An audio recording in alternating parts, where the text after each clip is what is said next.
So, Risper, you and I sat down in this very room 5 months ago, and I remember asking you, in the environment we are in, where we are seeing rapidly escalating costs, do you feel uncomfortable as EABL? And you sounded very bullish. Looking at these numbers where the top line is up 8%, but the bottom line is really flattened out, would you reconsider your thoughts at the time? I think we have to be bullish. You know, when you run a business, you always have to look at possibility, and that's what we do. We had an incredible run coming out of COVID, and that gave us a lot of confidence. Now, the one thing we didn't fully anticipate was the multiple excise increases in Kenya, because I think from all the policy discussions, everybody says they're supporting manufacturing. So you expect that the policy direction will follow. However, having a 23% increase in excise in beer and 34% on spirits, it isn't aligned with everything we hear from a policy perspective.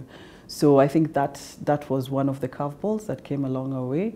I think we still did pretty decently under the current circumstances, especially our biggest market being impacted and beer volumes down 13%.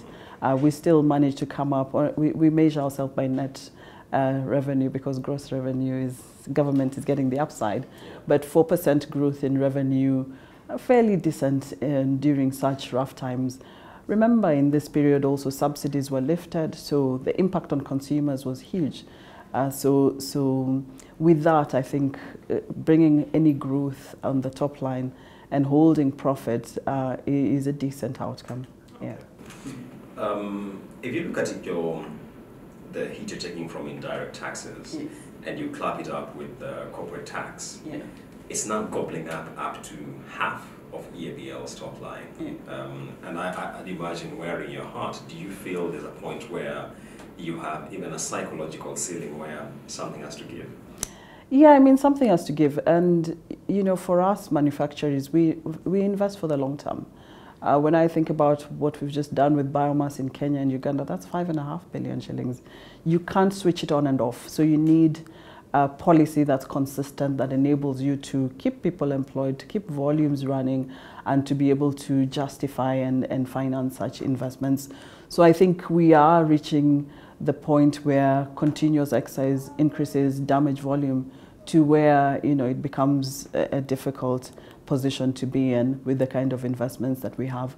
So I think it's really critical time to have the policy conversations, be it the finance bill or the national tax policy. They need to give us the confidence to invest in this country, knowing that there'll be consistent policy that will enable us to grow and contribute positively to the economy. All right. Taking a little of a deep dive into the excise conversation, we had the changes which came into the Finance Act, we had the October 2022 inflation adjustment, now we are seeing the draft excise regulations of 2023, you know what they mean from a stamps perspective. In the medium term, I mean, we're just wondering, if I were a shareholder, what does this mean for the business? Well, I think when we operate in Africa, we are always ready for volatility.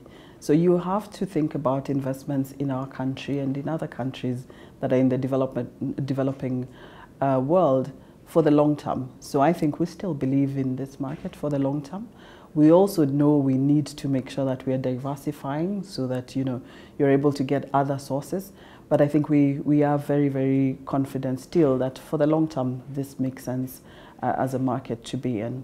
When you talk about the stamps, I think when I look at it, all conversations are that you need to bring everybody into the net. There's a lot of illicit product that is not taxed, that doesn't have the right stamps.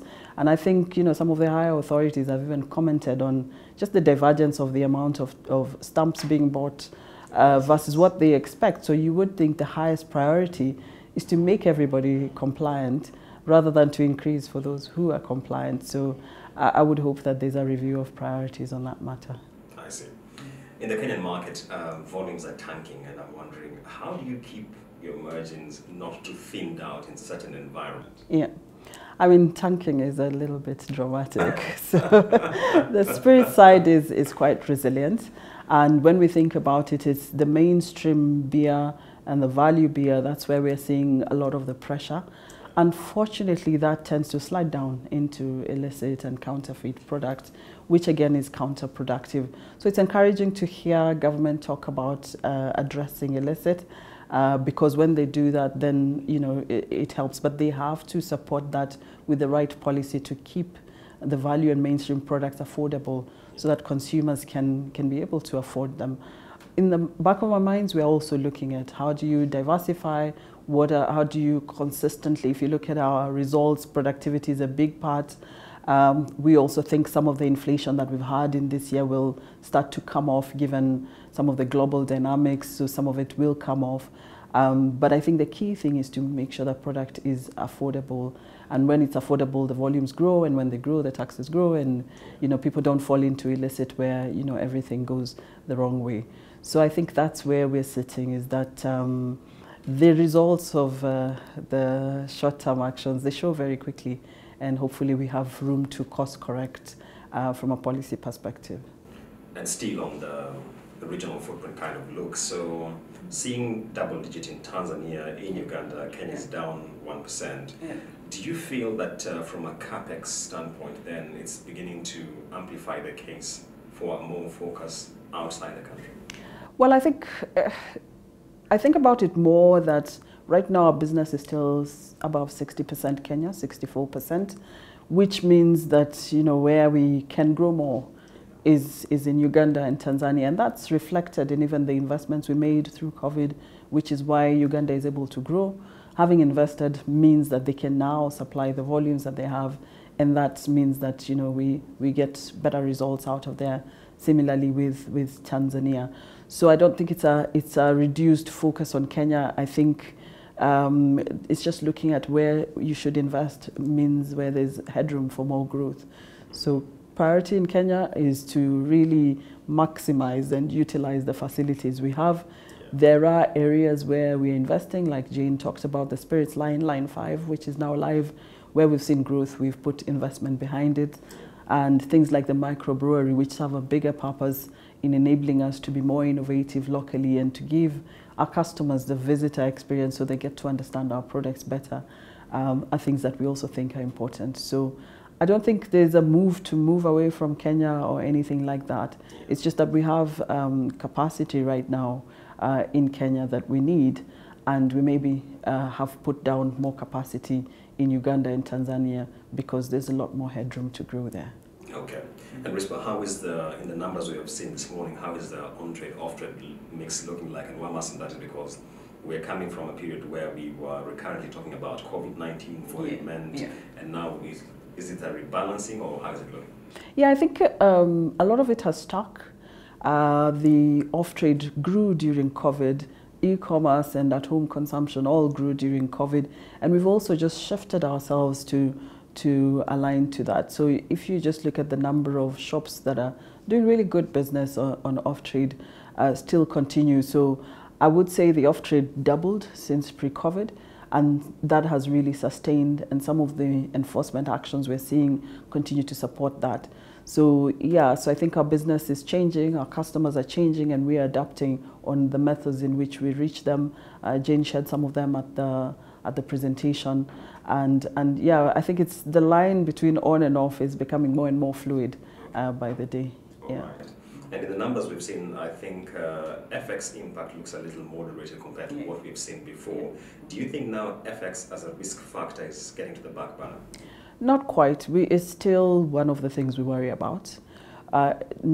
For us, relative to other players, the level of FX that we are paying is moderated. It's under 30% of our total spend, so 70 to 80% is local spend.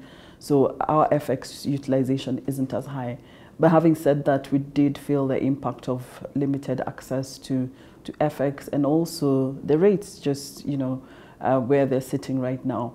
In December, we felt some relief. We were able to get better access to FX. We also are consistently watching it because, it's just one of those things that has been a concern in other markets, and that even for us, it's something we have to watch out for. So it's not off the radar. We do feel a bit more comfortable over the last few months, but it's still top of the mind for us. Okay.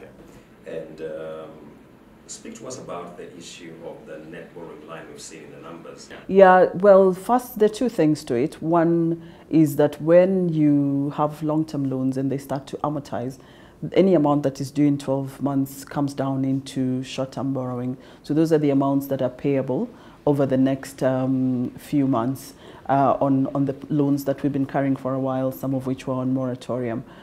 So nothing of concern. We do have a higher loan level just to support some of the working capital needs that we've had. We've had to hold more stock just because of the supply chain challenges and just to guarantee that we are not out of production. So there's some working capital element to that, but the bulk of it is the portions of loans that are getting amortized.